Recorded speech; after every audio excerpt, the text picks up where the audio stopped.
Hello, and welcome to another webinar with CIQ. Rose, it's good to see you.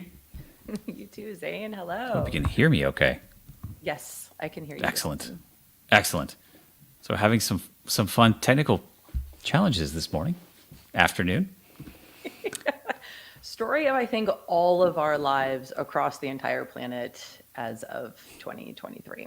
Seems to be a daily upgrading or whatever has to happen for every meeting tool that you open. So it's very true. Thanks to Yeah, everyone behind the scenes. We appreciate it. No, it was a little stressful, but thank you. we made it.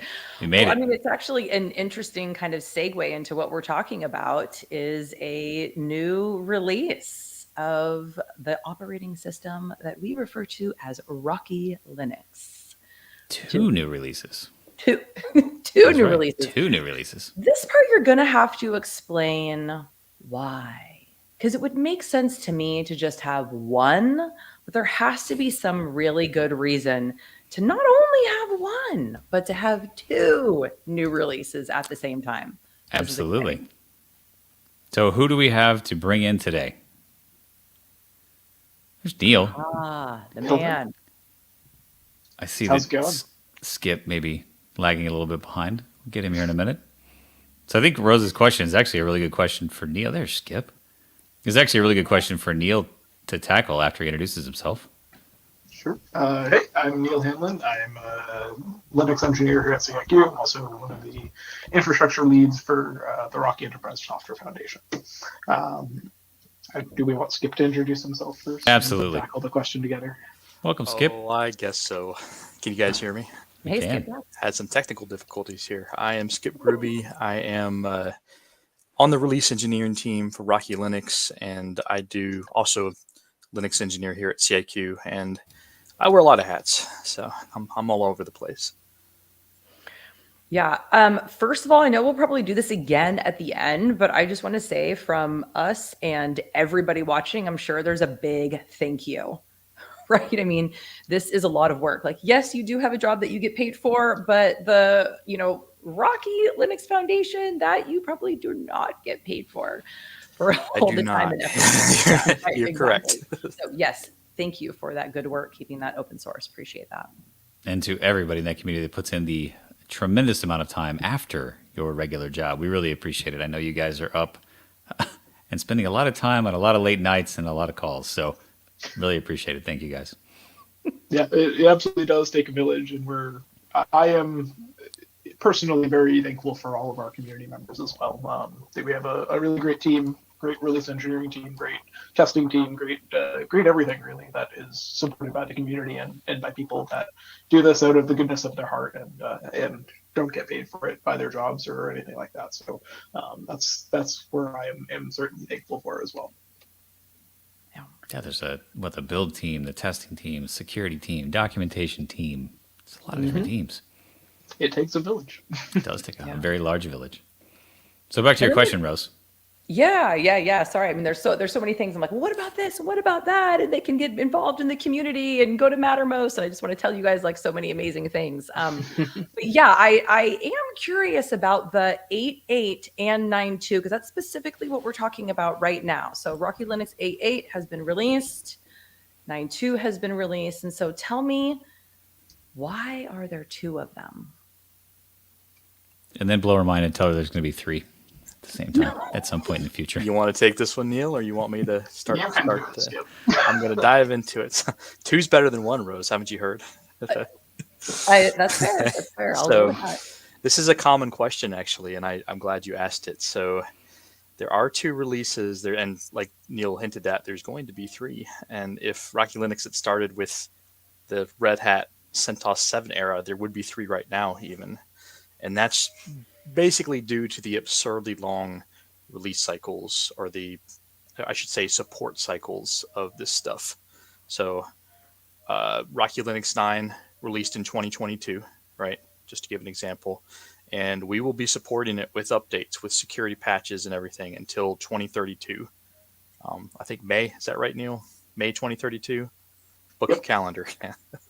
And, but let's talk about 2032, right? By the time 2032 rolls around, we'll be older for sure.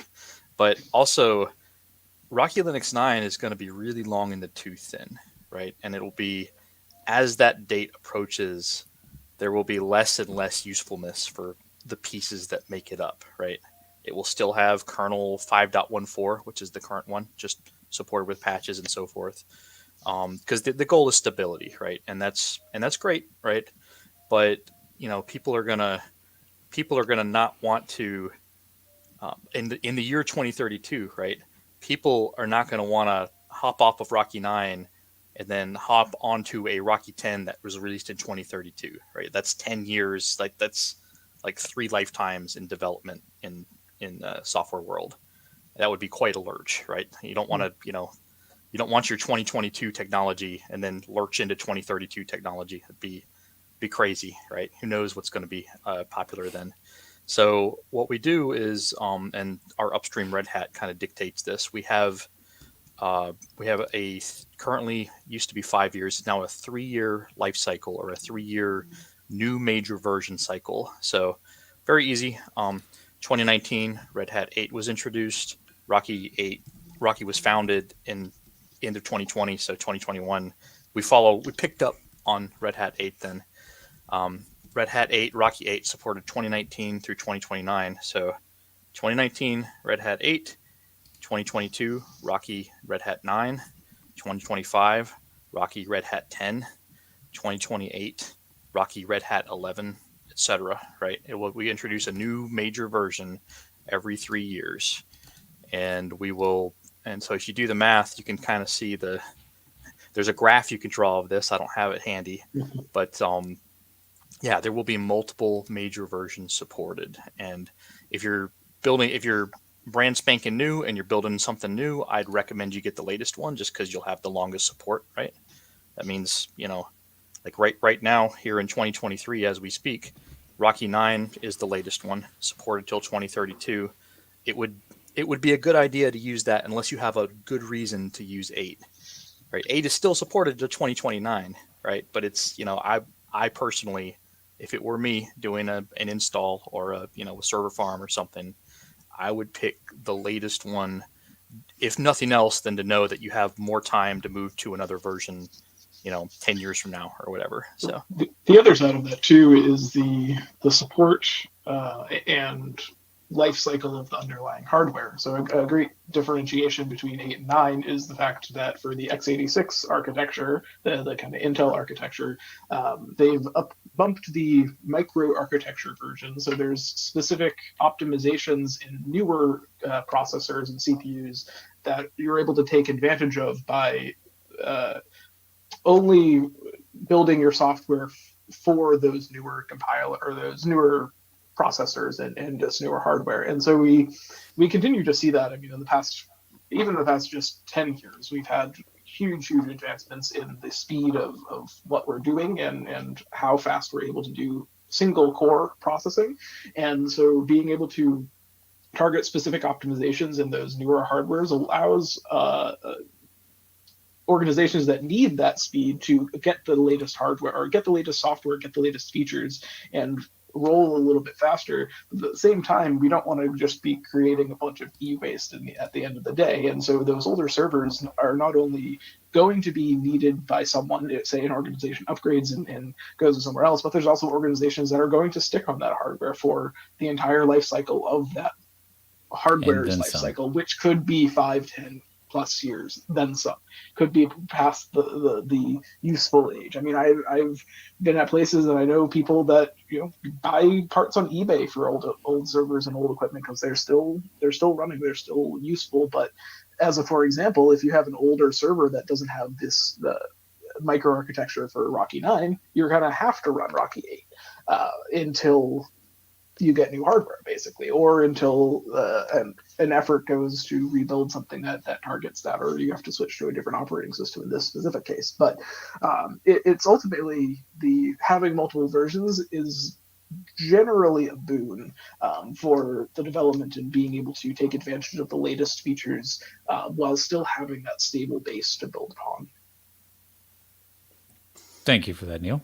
More common situation is you have to use Rocky 8 because the database person that you're getting your database from says, well, Rocky 8 or bust, we don't support Rocky 9. Mhm. What are you going to do? You know? And then they run it for a very, very, very long time.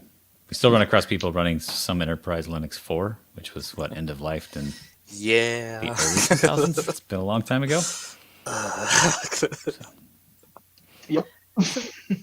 I mean, that term end of life has come up a lot in the last couple of years.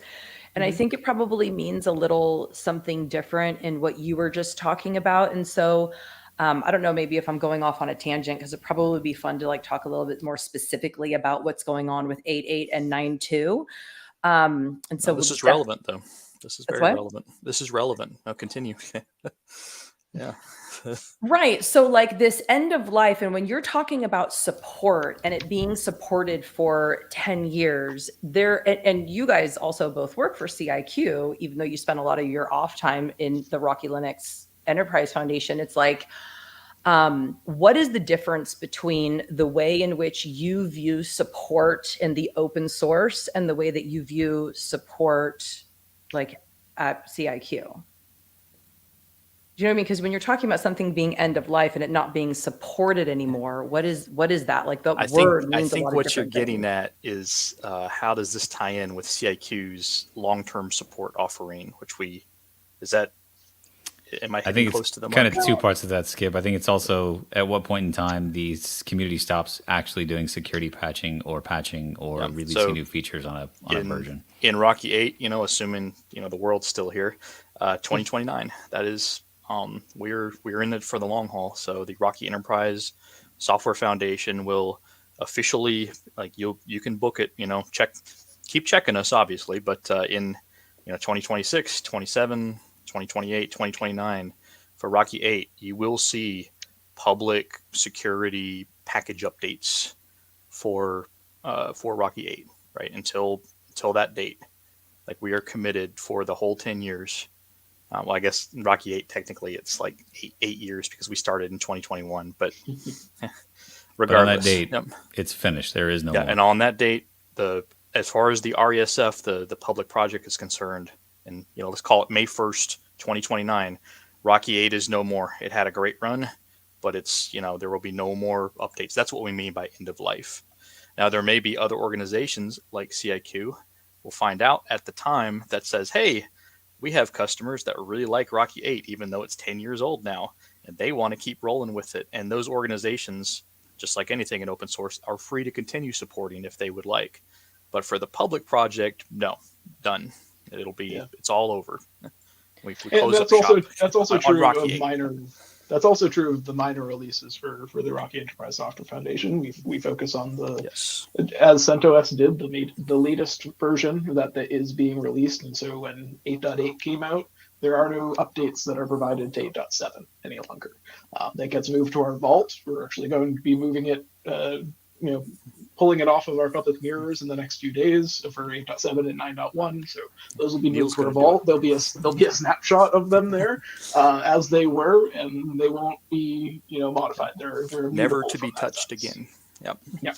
And so and for most users, you have to understand this is seamless, right? So if you have a Rocky 8.7 and you just installed off the internet and you're running along, the next time you do an update, it will automatically update you to 8.8 without you don't have to do anything special. Just run your normal updates. No big deal, right? And so So this is the difference. You're not maintaining the 8.6 anymore. new You or are your 8.7. 8.7 and then 8.8 and then 8.9 and then Yes, 8.10. And so when exactly. you're saying that you are maintaining it and you are that it's not the specific version, like you're providing the updates, but it's a different point version. Always And the so if latest you version. want to stay on 8, you're going to have to update to the other things. Mm-hmm. And so the difference with the LTS is if you want to stay on 8.6, Yes. for example, and you do not want any other updates unless something security wise has to happen. This is excellent. Yes, exactly. So I would say the vast majority of users, even corporate users, the latest is okay, because you have to understand, especially in Linux world, the difference between 8.7 and 8.8 It's significant, yes, and we're here to talk about that honestly. But it's not it's not very significant though. It's not like a whole nother thing, right? It's significant in the realm of enterprise Linux, but in the realm of enterprise Linux, any kind of change is significant, really. So we're the most conservative Linux out there, really, and it's designed to be. And so for most users, I would say the vast majority of users, this is fine, right? Just do your DNF update. You know, most people when they update to 8.8, they don't even realize it, right? It's just a big update, right? It happens to there's you usually have 10 packages a week updated, and now there's like 50, right? And that's they do it and it's done, and now they're on 8.8, they don't even know, right? But however, there is a section of users, usually many times larger companies out there, that say, well, our thing is so sensitive, we really don't want to get off of 8.6, or we really don't want to get off of 8.4. Or our And vendor says that we can't because they only support that. yes, yeah, Yeah, or they've certified more their commonly, product yes, on it. yeah, they've certified, yes, Or, and or for another common situation is often you'll have closed source binary drivers for some hardware that you're running in enterprises. I know, and not so much anymore, but in the olden days there used to be really common for binary firmware for NVMe drives and such. Yep. And for those kinds of users, usually large corporations, it depends, but there's a lot of government sector and large corporate use going on there. So if they are just on the public community version of Rocky Linux, they're out of luck, right? Because public community does not have the resources to continue supporting every single minor point release. It's hard as it is. And that's where companies like CIQ, you mentioned our LTS, steps in, where we say, okay, you want to stay on 8.6, great. It'll, contract with us, and we will provide you with 8.6 updates so you can stay secure and, continue running 8.6 for another year and a half, or whatever whatever the term is. And anyone's free to do that. Open source is wonderful like that. You can have, there's a lot of innovation in areas like that you wouldn't think was that interesting, right? But it really is kind of neat that it gives corporations the freedom, if they want to stick around on the older version. And what that's really doing is just locking you into security patches or bug fixes in that version. So you're backporting very minor those stuff, very specific things. And I have a lot of full disclosure. I am the lead on the CIQ LTS project, so I have a lot of personal experience with this. But yeah, that's our goal is just to keep it compatible with 8.6, change as little as possible, but still keep the user, the customer, in our case, secure. So, just something you want to add, Neil? Nope. All right. Skip's got it covered. So I think Art had asked a question about what's the easiest way to get from Rocky 9.1 to 9.2. I think, Skip, you covered that in your 8.7 to 8.8. So same thing, DNF update. Thanks for the question, Art. I think, so Jonathan asked a question as well. I think that this is a whole nother topic that we could get into, and if we want to do that now, I'm fine with that too. This is the Jonathan asking the question I'm dreading. You take this one to start, Neil, and I'll jump in when I need to. Yeah. So At a high level, the question, what's the status of Enterprise Linux 9.2 for PowerPC? We had originally held back the PowerPC artifacts because of a bug that we found. Will be releasing those later this afternoon for a variety of reasons. It is complex and nuanced, and we're going to be having a post come out on the Rocky Linux site about what exactly this is and why it was held back and why it's being released, and what we're kind of doing forward. So I'm sure Skip can add some more details there. But at a high level, the status is that they're coming out today, and they should be available for use. And they're assuming you're using the production revision of the Power 9 firmware or higher, you should not have an issue with them, is what we are seeing. So I will add on to Neil's comment with the story of this, which I'll keep it brief, I promise. All good, So Skip. we're, us in release engineering. Well, first of all, if anybody is confused, PowerPC is a processor type architecture, just like you have Intel, it's called x86. You have ARM processors that are kind of found in like the Raspberry Pi, some servers, your phone. PowerPC is another one of those. It's different. It's made by IBM, but it's another processor type. And yeah, we at Release Engineering, we're running along very, very smoothly, very nice, and building our stuff, building our packages for 9.2. And we go to test the PowerPC build, and we find out that we produce an ISO, a DVD image of it, and we go to install it in both physical and virtualized environments, and it crashes like at the installer. Like you can't even get past it. Like there's an Anaconda's the installer error, and we scramble for, I think it was a really rough 36 hours or so, and we were just like, oh my god, what did we do wrong? Like we did something wrong, this is terrible. And then I got an idea, because I was kind of took point on this a little bit, at least in the beginning. And I got an idea. I grabbed the Red Hat 9.2, the equivalent ISO DVD image, and I tried that, and it crashed on the installer. And I was like, oh, well, this goes deeper than we thought. It's not actually a Rocky Linux problem. It's and we actually tried Rocky Linux, Alma Linux, Red Hat Linux, CentOS Stream. They all have the same problem, and it has to do with. I'm not going to go into too much detail, honestly, because more people know more about it than I do. But I noticed that not all Power PCs are built the same. There are what they call revisions to the processor, right? And I noticed the ones that crashed are the 2.0 revision, which is it's marked as pre-release by IBM, but the QEMU emulator, which we do a lot of our testing and image building in, actually uses this, and so it was crashing on us. We noticed that on some of our IBM boxes, it's called the Power 9 P series boxes, it was actually fine. And those use the 2.2 or 2.3 revision. It's like a newer version of this processor. And so, yeah, and we opened a ticket with our upstream Red Hat. We did a lot of research, chatted with them a lot about it. They don't see it as a problem. And that's, for us, it was definitely an issue because, it was a clear regression, right? Like 9.1 worked, 9.2 does not, right? And so yeah, we did a lot of research about this. Unfortunately, some of our technical build processes for the images and for building out, container images and ISOs and so forth rely on using QEMU and this 2.0 processor, and they're breaking because of it. So yeah, we pretty thoroughly researched the issue. It's a clear regression. It's unfortunate, but the answer is just not to use that old revision, of the processor. Don't use QEMU either.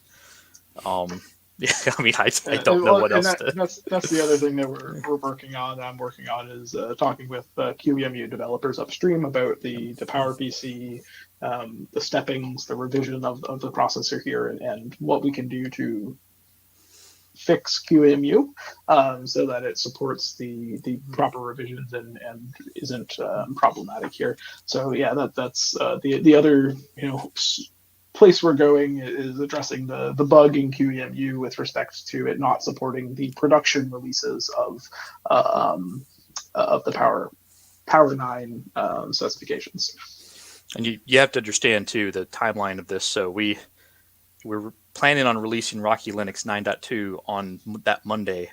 This was discovered Saturday, right? So we were just like scrambling, and it was Long weekend. Long weekend, yeah. And it's release month, man. What do you think? It was Mother's Day. It was Mother's Day actually. Yeah, so it's one of those things where we definitely, there was a talk in, project leadership, and was like this delays a release, right? Like we are not releasing PowerPC when we know it doesn't work, right? Like you can put the DVD in your system and it won't install, like it crashes. So We decided because it was unique, just there's not a ton of PowerPC out there, especially when compared to like the Intel, your normal desktop x86, normal servers for that matter. But so we decided everything else was great, it was fine, and we decided to hold back PowerPC while we investigated this. Right, so it's a good exercise for us. We've never actually held back a single architecture and then released the rest of them. But there was no reason why people have to wait for their x86, their Intel processors when it's just this one kind of processor that's failing. So where is it at now? Is it still just hanging out, trying to figure it out? Neil, did you say you're still in conversation with them?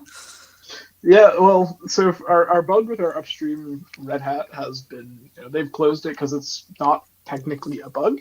It works on the production hardware, right? So they have access to IBM hardware that has the newer the IBM production hardware processors. Specifically. There are Yeah, other vendors out there that not many, and it's not popular, but we do know that in the wild there is some hardware with this older 2.0 breaking revision. It's not likely to be experienced by a lot of people because you have to have this. Not a lot of people do. You have to be interested in installing Rocky Linux on it, and you'll have to want 9.2. So there's a lot of stepping stones to it. But Still a good catch. And I think we have another question that came in for you guys from Frank. We can throw that one up. Maybe. There we go. Telephony user, I have installed Taldi. It's mandatory for Asterisk to jive with. Why does 9.0 say I don't have the source? He's been asking in the forum and hasn't seen an answer yet. interesting. I'm not. Neil, if you want to say anything, I'm not super familiar with installing. I guess it's a add-on to Asterisk or something. It looks like. I'm not sure, Daddy, but if it's saying the sources, like if it needs source RPMs, those are available in the vault, as Neil said. We can. You want to throw up a link? Actually, we can. I'll get you a link. We can throw it up on our YouTube chat or wherever we throw up links. Okay. Throw it up in the YouTube chat. we can take a look for that forum thread as well that you mentioned afterwards, and take a look at that after too. So I know we've talked a little bit around the different versions that are out, but are there specific things in 8.8 and 9.2, different features that came out that people should know about? Yeah, there's a handful. I mean, starting specifically with like Rocky related things or things that are specific for us is we've released a couple more variants of our universal base image, which is mimicking Red Hat's upstream universal base image. We've made some changes to make that more aligned with what Red Hat is providing in their universal base image, as well as providing minimal and init variants of that UBI container. So those can be used for various purposes. The init one's supposed to be used for running multiple things inside a container, which is, depending on who you ask, a bad thing. But it's oftentimes a necessary thing. And then the micro one, I believe, is just a much more limited set of features for the UBI meant to build on top of. I love you. It's okay. I love you too, Skip. You weren't on mute, Skip. Now I you're on love mute. you There too. you go. No You worries. lip readers. We have baby troubles. And the other big thing from Rocky for 8 and 9 would be that we're now publishing our images for Microsoft Azure in their shared galleries, which is a new feature that's just coming out. Should be GA. I think they were thinking, or they were telling me last week that it's going to be like mid-June that everyone can access that. But it's very similar to Amazon's community marketplace, where you can search for images that are just available from the community that we have published. So, Rocky, we publish all of our images both in the commercial marketplace for Azure, for Amazon, as well as the community side, where you can just search for them in AMIs and use them that way. So this will be a feature for Microsoft Azure that's very similar to that, where you don't have to go through the marketplace subscription process, and also get access to those images as soon as we upload them and make them live, instead of waiting for the process to go through the commercial marketplace and step through all of the testing and approvals that are required for that, for good reason, of course. But this will give us at the RESF the ability to publish kind of more up-to-date images that users can consume without ultimately going through that marketplace. So those are kind of some changes across the board. For 9, there's also a change that might be breaking for some people, that I worked with the CentOS team for their network function virtualization special interest group to rebuild the Open vSwitch and Open Virtual Network packages and dependencies on top of Red Hat build roots rather than on top of the CentOS Stream 9 build roots. We were having an issue with one of the projects I work with, OpenStack Ansible, where a change that was made in CentOS Stream was incompatible with building it on top of Red Hat and thus Rocky and Alma and the like. So I worked with that team to rebuild those packages on top of Red Hat directly, so that we will not have future incompatibilities with CentOS Stream in the future. So that's possibly a breaking change. It shouldn't really affect anyone, as the packages are rebuilt exactly as they were. But yeah, it's just definitely something to keep note of, above and beyond any of the other changes and things that are happening in 8.8 and 9.2. Goes to show the breadth and the width of the add-ons that we have, because there's ones that I'm not even familiar with. I'm like, oh, I didn't know we did that. Like that, it's really crazy out there.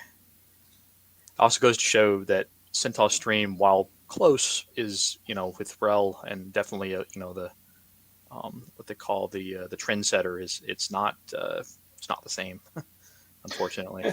In this case, like it's actually a good story, like a positive outcome, right? Because it was something that was actually coming in Red Hat 9.2. So it was the change that was going to be coming down in RHEL 9.2 that came into CentOS Stream. It was detected by myself and some of the other folks with OpenStack Ansible, but we were able to go and work on it and provide a solution before the release of 9.2 from Red Hat and thus Rocky.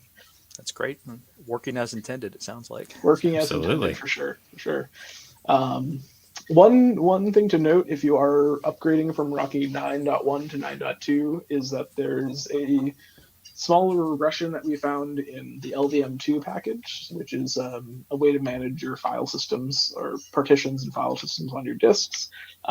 In some environments, both physical and virtual, there is a chance that your devices may not be found after upgrading due to a change in how an internal kind of configuration file is read and parsed by the software. So there's a bug tracking to fix that. And if you do use LVM, you want to consult the release notes for Rocky 9.2 to make sure that you mitigate that before you reboot after upgrading.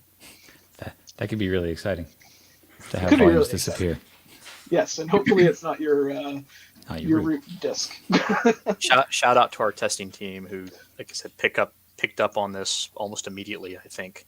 And they test a wide variety of configurations, all kinds of hardware and things that I wouldn't even think of. And we have good documentation about it. Just check out the release notes. There's ways around it. There's ways to check. So what is that process? We keep talking about testing and that catching things, and it's becoming a really important process. What does that process actually look like? I mean, it sounds like there are a lot of things that get tested. Is that individual people clicking through on specific pieces of infrastructure? Is it automated? Like, what does that look like? So, kind of at a high level, I want to start where we as release engineering for Rocky begin, and that's on the release day, or really even before. For our building the look ahead variants, we're constantly building the packages that are coming so that we have them available for when Red Hat releases them on that day. And so we have the betas as well. We try to build those before, and ultimately we have been pretty successful. We almost had a 9.2 beta, but didn't quite get there, and just went with our release candidates. But so we start out really on release day when those packages get updated. We see that they're released onto git.centos.org. We see some messages come on the CentOS Fedora message bus, the message queue, and we go and import and build those packages. We're working to close that gap as well to automate that, but we go and build those packages, and we start to ensure that we have everything available for that release. And we've started to use Mattermost's playbooks.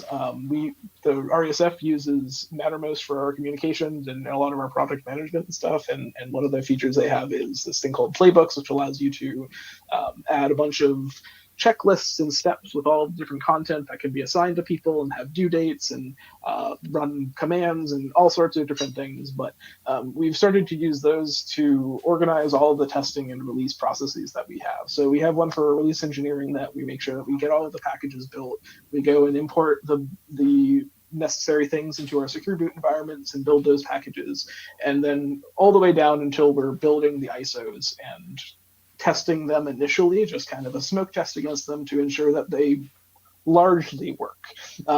We don't test all of the architectures. We probably would have been spinning our wheels for a bit longer if we had, but we once we get those, we kick off once we have the ISOs, we kick off the testing team's release, and that's really the main release of Rocky, and it's like 12 or 11 distinct checklists of testing everything from comparing it directly to RHEL, checking the modularity. We have folks that have Catello Foreman, which is the upstream of like Red Hat Satellite. They'll throw the repositories in our staging environment into those to pull them down, make sure all the content's being synced to be due. So there's integration testing, albeit manual, against that. So there is a lot of manual testing that takes place by the users in our testing team. And there's also a lot of automated testing using OpenQA, which is I believe OpenSUSE product, if I'm not mistaken. Not product, but software that Fedora also uses to perform quality assurance against their software. So the testing team takes the ISOs and the images, or generic cloud images, for example, that we build, and will load them into OpenQA, which will boot them and start running tests on them. It walks through the installer in different manners. It goes through a GUI installer. It does kickstart installs. I believe they have it testing like installing software and making sure the software works. It's very. Skip, I think you've probably touched it more than I have. It's very cool because they will take Rocky Linux, what we just produced with ISOs and the what we call the staging repositories, the pre-release version basically, and they will automatically install it every which way like 300 times, and just to try this, what happens if we did this, what happens if we add this option, just everything. And also on all this different hardware that you wouldn't even, I was like, I didn't even know this existed. but yeah, it's really quite impressive actually, the level of effort that goes into it. So you guys, what is like your best suggestion on how to make a smooth transition if you did want to go from an 8 dot whatever to 9? And so it's like a double question. Is it kind of a similar thing if they're going to be going from, say, CentOS 7 to like a Rocky 8? Is that as big of a jump from Rocky 8 to Rocky 9? And like, how do you do that as easily as possible? Yeah, so there's a lot of different minds about this. A lot of people will tell you different things. You guys, I think all three of you here know what I'm going to say, but I'll say it anyway. And that is taking a single system, right, that you have, let's say CentOS 7 on, and going directly to Rocky 8 from your CentOS 7 install is a bad idea. I would not do it on any production system that I cared about. Let's put it that way.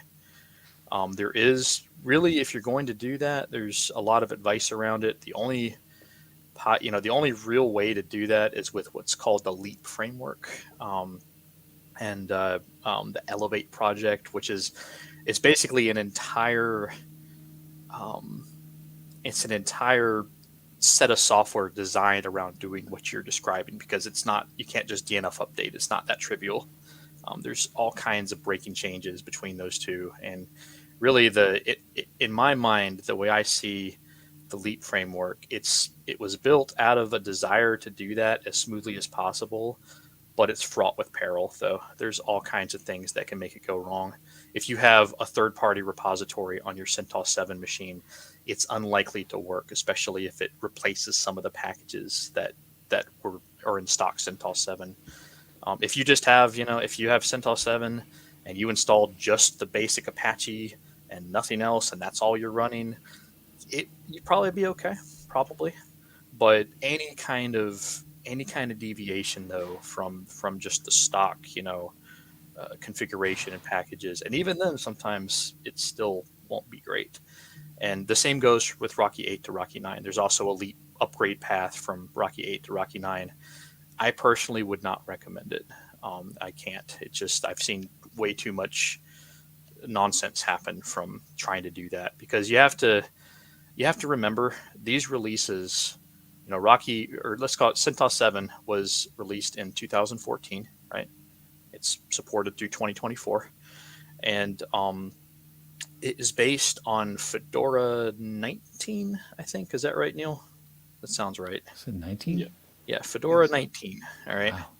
And Rocky 8 and RHEL 8 were released in 2019, which is 5 years after 2014. Right, it's a long time in the open source world, and it is based on Fedora 28, I believe. And I asked someone, if you have a Fedora 19 system, like, how would you, like, if you were interested in upgrading to Fedora 28, right? Any user of Fedora would tell you, don't do it. Just wipe it and install Fedora 28 and, set your stuff up. And that's right. They'd be right, because that would be, you might be able to pull it off after like 2 nights of work, but that would be insane, like, to try that. And that's what you're doing, though, when you go from CentOS 7 to Rocky 8, because they're that far apart, right? And ditto for, Rocky 8 to Rocky 9 is honestly closer, 2022 to 2025, but it's still, what is that, six or seven Fedora releases between them. So it's really is dangerous. Right? I would thoroughly test and back up stuff before you try it. What I recommend people do, and what I love to see, is instead of spending all this effort to do all this hackery to get your upgrade done, build out some automated processes where you can just push a button and a new Rocky 9 virtual machine comes up and it's ready to go. It's got all your stuff installed. It's got all your company's things deployed or whatever, right? And that's configuration management is what I'm talking about. Things like Ansible, Puppet, Chef, SaltStack. There's some other ones out there, but just Bash scripts. Yeah. No, sorry. Still on Bash scripts. Yep. That's and those also seem to break from version to version over time. Whatever your favorite way of doing it is. M Collective. The idea Perl, is that if you've got people who are watching web servers over here running CentOS, let's say Rocky 8, and I can spin up 50 Rocky 9 web servers using my automatic process in like 2 hours, right, or less, right? Do that, and then have an automatic process to copy your web data over and turn the 8 ones off, and you're upgraded. It's great. Replace them, right? When you're really go ahead. No, I'm good, Neil. I've blabbed enough about pet peeve of mine. I blabbed enough. Yeah, it's absolutely. I agree. There are ways to upgrade, but when you go and abstract the configuration out to something where you can apply that wanted state out to whatever the server is on the other end, you not only gain the ability to upgrade and move that, because you can have your configuration be varied based on what version of the softwares you're running, but you also get a lot in terms of your security posture and generally your infrastructure as a whole being more stable and known when you're applying this known state, and don't allow for configuration drift. That is one of one of, if not the most beneficial things to using some sort of configuration management, even if that is just bash scripts that get applied. Like, I literally wouldn't recommend that because you can use Ansible and do the same thing in half the time. But if that's what you want to do and you have some bash scripts that can do your configuration, and just run them with Ansible, and you're on your way there. It's well worth the time to abstract that out versus try and figure out the nuance of upgrading. I feel like Greg is just screaming Pearl in the background. Or Pearl. Get Or him out of here. Pearl. No. But yeah, definitely. There's not only will you be able to do your upgrade, it's really like a replacement, and then you decommission the old one, but you get side benefits too, like the ability, to be more secure, to be more consistent in your environment, and so forth. Right? There's all this great stuff comes with that, and you get upgrades for free, basically. So It kind of gives you DR built in too. yeah, yes, actually. That's the other side too. Recovering from disasters, configuration errors, whatever it is. So just like to be clear, would there ever be a situation where you did a DNF update and it went from 8 to 9? No. Okay, so whatever. Not Only unless if you you try. misconfigured your system. That would take some effort. And we have had some people who have attempted it. It's effectively what the Leap product or the Leap software I'm talking about does, but it does it very carefully though. There's all kinds of pre-upgrade checks it runs, and it does some stuff because it knows it's going to have problems if you just try that, right? And no, by default, no, unless you really know what you're doing and go in and muck with your repo files, that will never happen. You will be 8 will be on 8 and 9 will be on 9 unless you really change it. So you have to intentionally do that. All right. Thank you. Neil chuckles like he's tried this before, just for fun. Let's See break what stuff. happens. I know. Yeah. Why not? So Might as well. we talked a little bit earlier about architectures. We were talking about PPC. Are there any new architectures that are coming along that we're going to start seeing? Anything? In general, or on Rocky? On Rocky. For Rocky. No, I know there. I mean, talk about Risk 5 for a while if you wanted to, but are there other new architectures? Not. I'm going to jump in, Neil. Sorry, not for it. not officially supported. There are when Rocky 9 was first started, we set out to support the same architectures that Red Hat Enterprise Linux, which is we're a clone of Red Hat Enterprise Linux. So that's Intel, the old x86 that we're used to. That's Arch 64 ARM processors, 64-bit. PowerPC, which we caused all the trouble that we were talking about recently, and then S390X, which is IBM's mainframe series of processors. So you can run Rocky on your mainframe, which I was surprised to learn several people do. It's not unheard of. Outside of that, there are a lot of, obviously there's a lot of other processors out there. We have what's called the Alternative Architectures Group, which I'm a founding member. Thank you. And we cover a lot of things. A lot of the group is spent on making Rocky compatible with Raspberry Pi and other ARM-based boards, which is kind of easy because we basically have to get it to boot, and then we just use the regular Rocky packages. We already installed them for ARM. There is rumblings and work out there. You have to dig into it a little bit to find it, about taking Rocky and porting the entire thing to brand new architectures. Risk 5 is one that I'm actually part of that effort. It's touch and go a little bit. It's very difficult because there's nothing to go on. There's some Fedora packages that we have to kind of bootstrap off of, and it's here they are and good luck, right? And there's a lot of package issues that are being worked out. Because remember, 3,000 packages in Rocky Linux 9, and you have to build every single one of them if you want a full stack. So there's a lot of work to do there. Whereas something like Raspberry Pi, we just take advantage of the ARM64 packages that are already built as a matter of course, right? And then I think ARM 32-bit is also being worked on out there, and we've got some Rocky ARM 32-bit. Again, this is not usable at all right now. It's very you have to really be into it if you want to. And also have some hardware that runs it if you want to get involved. But yeah, if you're interested, come ask about it. Hang out with the alternative architecture group on Mattermost, our chat area. We're always happy to talk. I think that's where Dave needs to go. He wants to see Rocky for qubits. Good luck. What even is that? Is that a processor architecture? Quantum. Oh my goodness. The whole I'm quantum. Wikipedia now. Go ahead, Neil. It's kind of funny to get between Dave on qubits and then Art wanting to see it for his old x86 stuff. It's kind of different places there.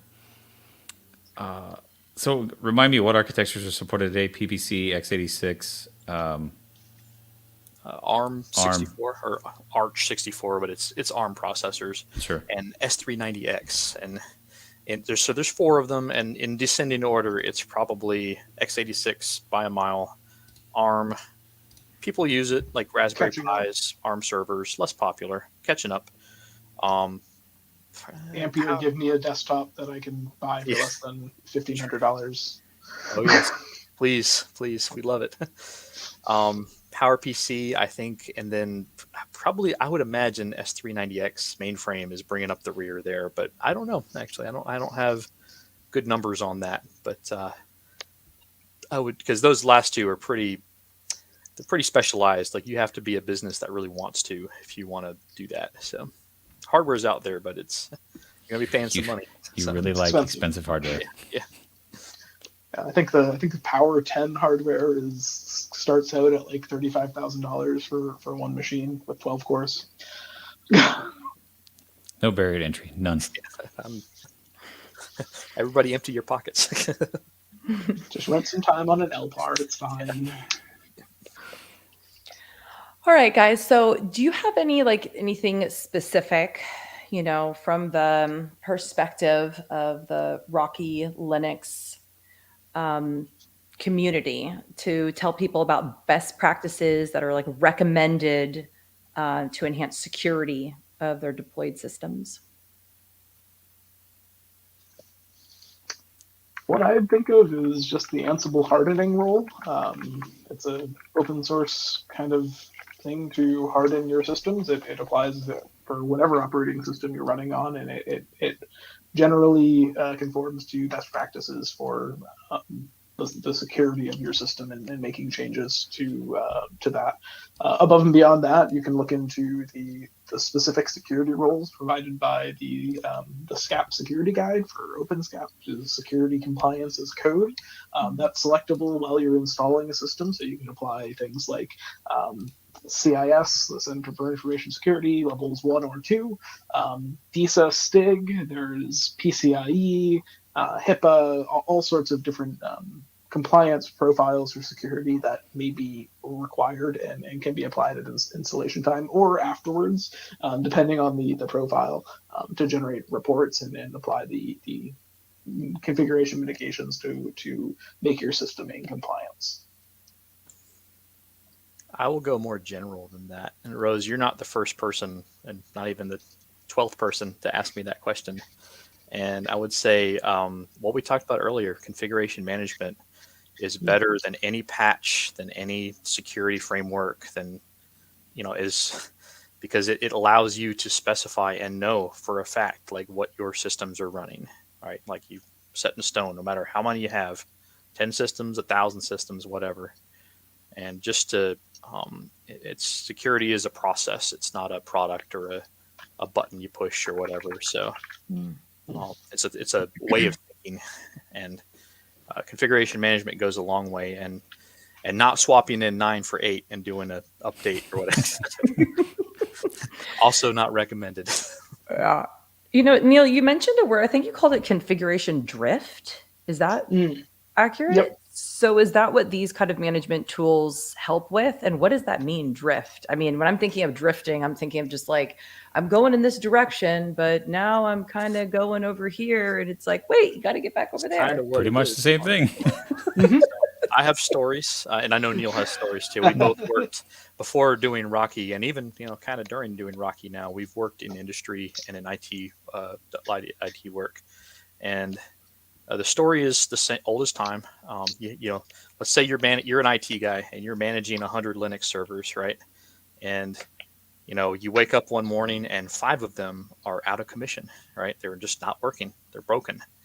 And you dig in and you figure out the problem. The problem was somebody went in, or somehow the network time thing, right? The network time daemon that controls your PC's clock, right? It talks to the internet and it controls what your you know, what time it is on your computer.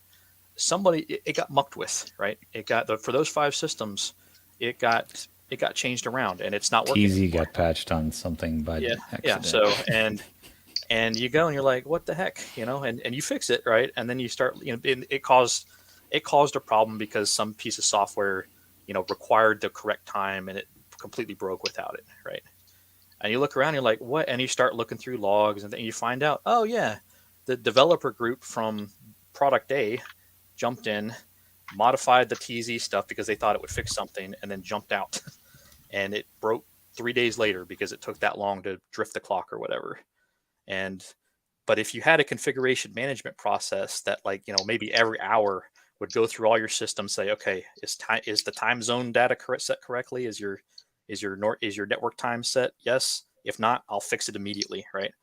Then that's what we're talking about, right? That's an example of configuration drift because somebody went in and changed something, but just on a few servers, right? Or just on a particular one, and it broke something. And so, because you can imagine if you have 100 servers that you manage and everybody goes in to every one, you know, like once a week, like all of a sudden you're going to have 100, you know, cats like that, and you have to go find them and rally them, right? And so, yeah, these tools that Neil is talking about, they control all that. They say, okay, we're going to enforce a policy saying this configuration file will look like this. The updates will be applied at the same time, and they will be, you know, we will run this version, and everything will run the same. And that way we don't have drift. We don't wander around trying to fix things. Well said. Well said. Well said. It's a really I have bad some problem without experience in tools. this, Yeah. by the way. This story Awful. is, you know, the names have changed, but it's true. Like, Yes. The names have been changed to protect the yeah, innocent. to protect the guilty, really. But yes, And as you have operation centers that follow the sun, you have multiple people touching multiple things and fixing. Yeah, it's exactly. Yeah. super fun. And so, as someone who is responsible for managing, you know, several hundred servers, yeah, you don't want that to happen because you'll go crazy. I think we could probably chat forever. Is there any final questions that you have, Zane? No, I was just curious. I know you guys have been, I mean, the RESF has been traveling to a lot of different things, part of a lot of different events. What's coming next? Where can we find you next? Let's see, what day is it? Okay. We are It's the end going of to May, be Neil. we're going to be at Salty's Linux Fest the second week of June. That's the 9th through the 11th. That's in Charlotte, North Carolina. And then we're going to be going right after that to Open Infra Summit, which is in Vancouver, British Columbia.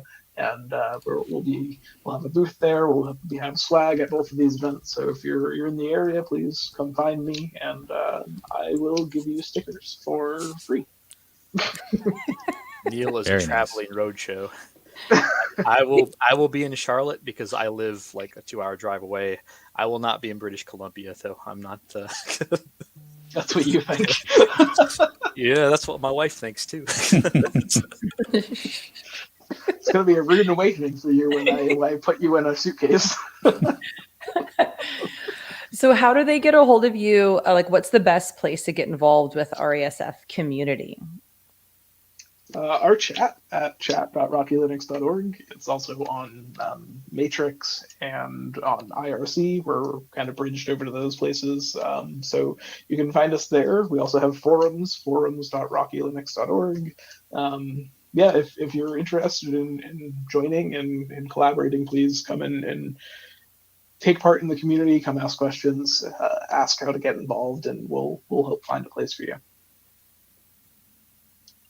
That's great. That's perfect. We're up on Well, time, also Rose. very funny. I Very know. funny there. I know. So now it's time to like, it's time to subscribe, it's time to make sure that you stay in contact with us. Yeah, boom, boom, boom. Thank you, Skip and Neil, and everyone at the RESF, and actually anyone who is involved with any open source projects. You keep this tech world going and flowing, and we appreciate you. So thank you so much. We will see you the same time, same place next week. Thank you, everyone. Bye.